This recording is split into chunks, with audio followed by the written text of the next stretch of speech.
Hello and welcome back to my channel, and today I'm going to be talking all about the highlights of 2020, because in a bit of an adverse year like this year, I think we need to look at the positives and try and take our mind off of all the negatives, which there are quite a lot of them in this year.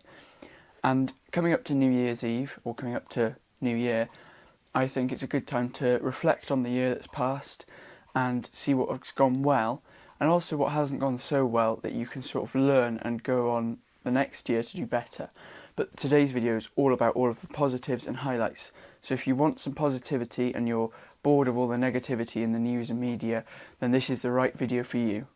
But before this video gets started, please make sure you go down below, hit the subscribe button as well as the little bell icon, and hit the like button while you're down there, just to show your support for the channel, because that's what helps channels grow. The YouTube algorithm likes to know that people are enjoying my content, so please do make sure you go down below, as I said, hit the subscribe button as well as the like button, and if you really do enjoy, maybe at the end of the video you can leave a comment as well, which also helps. So I'm starting off with the first highlight of the year, which was actually in February, so before coronavirus and everything started. And this highlight isn't really an achievement, but it was more a nice thing, something nice that happened this year, which was that in February, I think it was on the 27th, I can't really remember, I remember weird things like that. We went to Hugh Richards' book launch of his second book, Grow Food for Free, which was really nice seeing Hugh and everyone else, and it was just nice meeting some people, and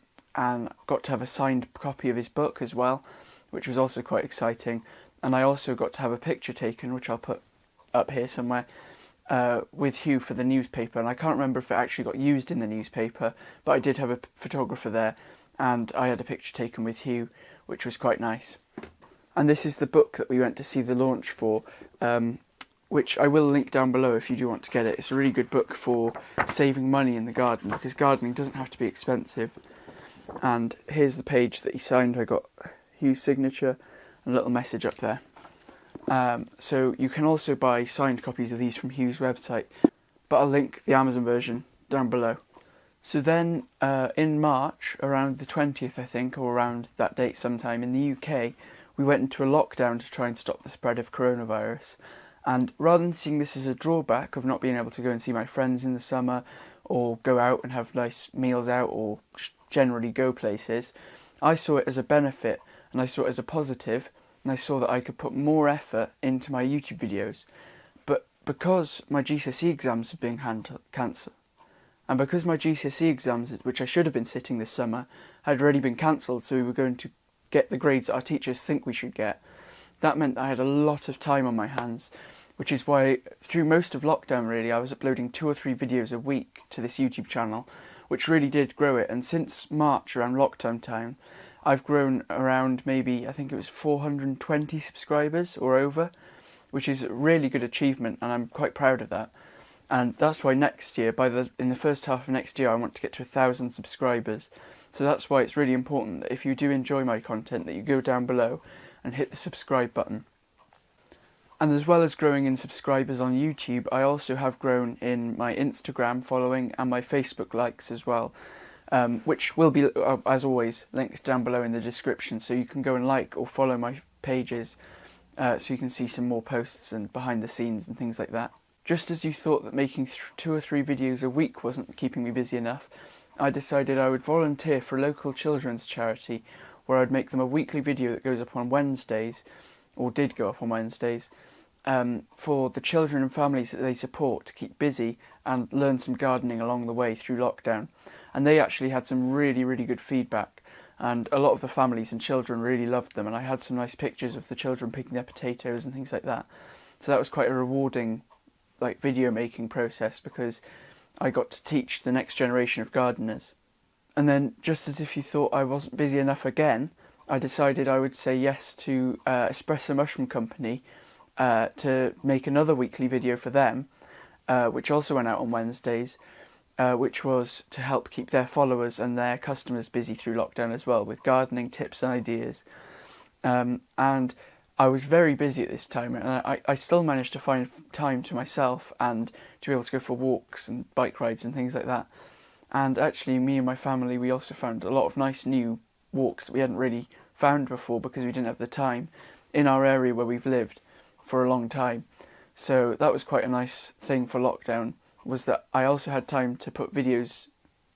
I had a lot of time to put time into these videos, but I also had time to just chill and actually enjoy the summer, because normally, especially in the teenage years, your summer is just exams, and lots of schoolwork. Whereas this year it was a very nice laid back, I could do what I like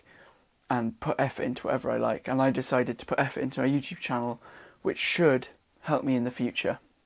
So now, fast forward to about mid-May, I think it was around the 18th of May,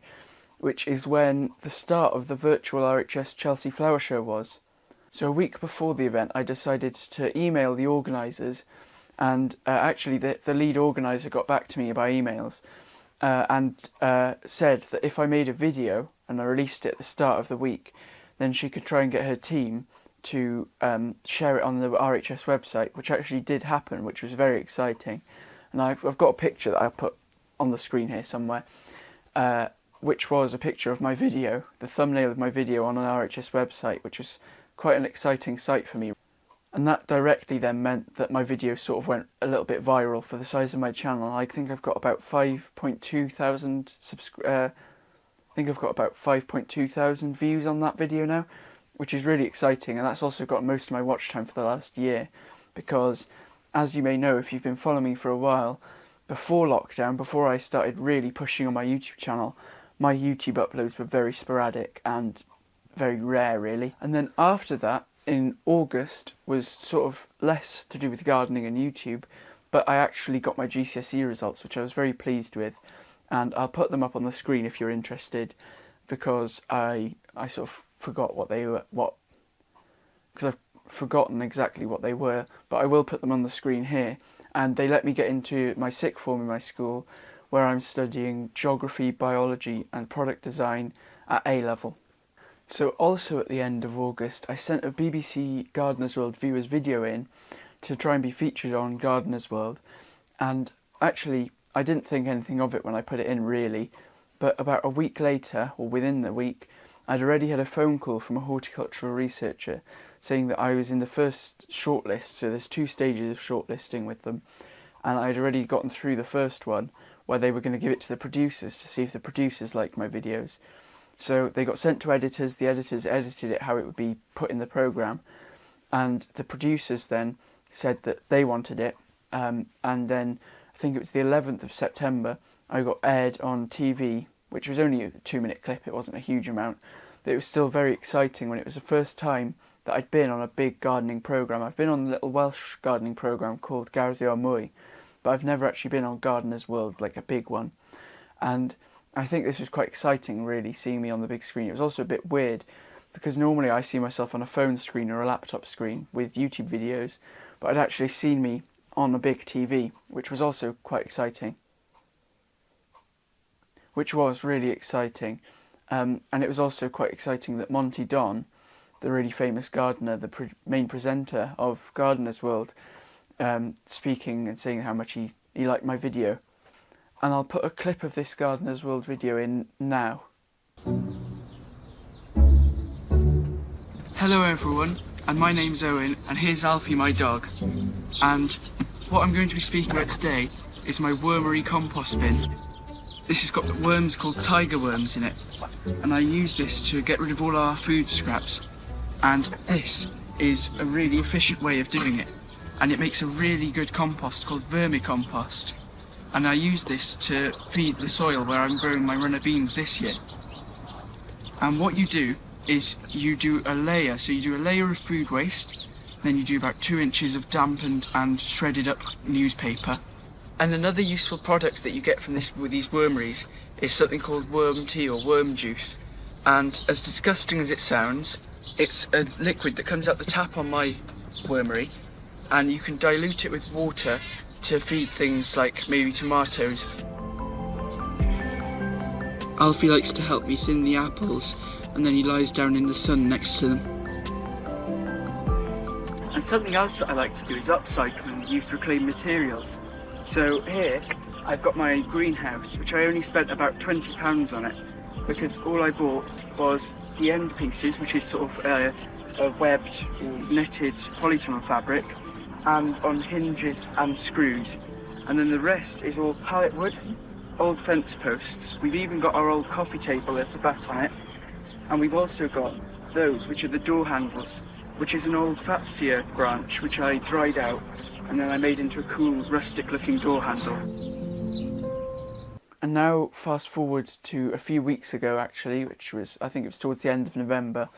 which was when I got given a Harvest greenhouse, which is a fully automated greenhouse where I can control it from my phone, from an app.